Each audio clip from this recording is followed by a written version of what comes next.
So what is up guys, सैरी this side. तो यार आज पबजी से रिलेटेड कुछ धमाकेदार अपडेट्स निकल के आए हैं और इन अपडेट्स के बाद ऐसा लग रहा है कि क्या असल में पबजी वापस आ रहा है या नहीं, और आ भी रहा है तो कब तक। तो मैं सारी चीज़ें बताने वाला हूँ, एक से एक करके सारी अपडेट बताने वाला हूँ कि what will be the future of PUBG mobile in India. And guys we are about to hit 100 subscribers. तो 6 सब्सक्राइबर बचे हुए हैं अभी। मैं चाहता हूं कि आप जल्दी से जल्दी चैनल को सब्सक्राइब कर लें और देखते हैं हम कब तक 100 सब्सक्राइबर पार कर पाते हैं। तो what will be the future of PUBG mobile in India.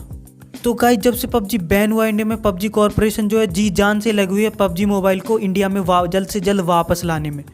और इससे रिलेटेड पबजी कॉरपोरेशन के जो है कुछ ऑफिशियल स्टेटमेंट भी आए हैं, वो मैं आपको बाद में बताता हूँ।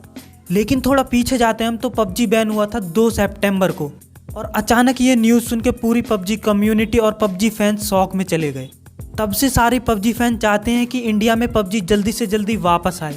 तो इसके बाद पबजी कॉरपोरेशन ने भी पबजी को वापस लाने में अपनी कोशिशें जल्द से जल्द शुरू कर दी।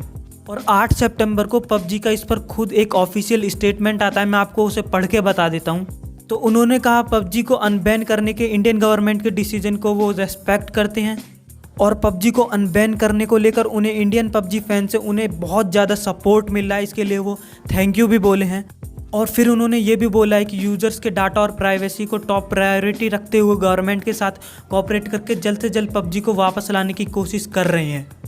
अब इस स्टेटमेंट का जो सेकंड पार्ट है वो मोस्ट इम्पोर्टेंटली मेन है, मैं सिंपली आपको ये बता देता हूँ।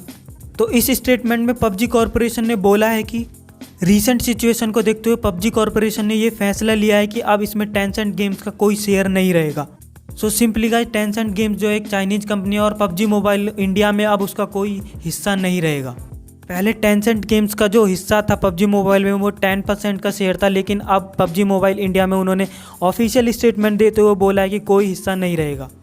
मूविंग फॉरवर्ड उसके नेक्स्ट डेट की जो पबजी की तरफ से अपडेट आई है, अब PUBG corporation is finding Indian company जो कि इंडियन में पबजी कॉरपोरेशन के डिस्ट्रीब्यूशन की जिम्मेदारी संभालेगी। तो गाइज अब टेंसेंट गेम्स बाहर हो गई है और अब कोई इंडियन कंपनी पबजी के लिए डिस्ट्रीब्यूशन का इंडिया में काम करेगी। रिसेंट न्यूज़ और र्यूमर्स में निकल के आ रहा है कि ये शायद कंपनी जियो भी हो सकती है, लेकिन गाइज अभी तक कोई इस पर ऑफिशियली कन्फर्मेशन किसी की तरफ से नहीं आया है। तो गाइज अब कोई इंडियन फर्म अगर पबजी के साथ मिलकर काम करती है तो पबजी के लिए वापस आना बहुत ज़्यादा इजी हो जाएगा। बट अगर हम दूसरी साइड देखें तो पबजी कॉरपोरेशन टेंसेंट गेम से बस इंडियन मार्केट के लिए ही अलग हुई है, वर्ल्ड वाइड वो अभी भी पार्टनर्स हैं। अब एक न्यू जो अपडेट है इसकी, तो पबजी पर जो बैन लगा हुआ है वो केवल चाइनीज़ इन्वॉल्वमेंट के लिए ही नहीं बल्कि डेटा सिक्योरिटी रीजन्स और ऐप परमिशंस को लेकर लगा हुआ है। तो फाइनली जो सारी बात है वो गवर्नमेंट पर डिपेंड करती है कि पबजी अपने आप को इंडियन गवर्नमेंट के सामने कैसे रिप्रेजेंट करती है और उस चीज़ पर इंडियन गवर्नमेंट कैसे रिएक्ट करती है। We are hoping guys PUBG full security के साथ इंडियन मार्केट में दोबारा वापस आ जाए और पबजी के जो इंडिया में फैंस हैं उन्हें एक खुशी मिले। तो गाइस इस सारी सिचुएशन को देखते हुए आपको क्या लगता है हमें कमेंट में बताएं कि पबजी कब तक वापस आ सकता है इंडिया में। और भी ज़्यादा ऐसी डेली अपडेट्स के लिए चैनल को सब्सक्राइब जरूर कर लो। अगली वीडियो में मिलते हैं, तब तक के लिए जय हिंद, वंदे मातरम दोस्तों। और चैनल को सब्सक्राइब जरूर कर लेना guys. We are about to hit 100 subscriber. तो हम देखते हैं कब तक ये सब्सक्राइबर पूरे हो जाते हैं। Thank you for watching.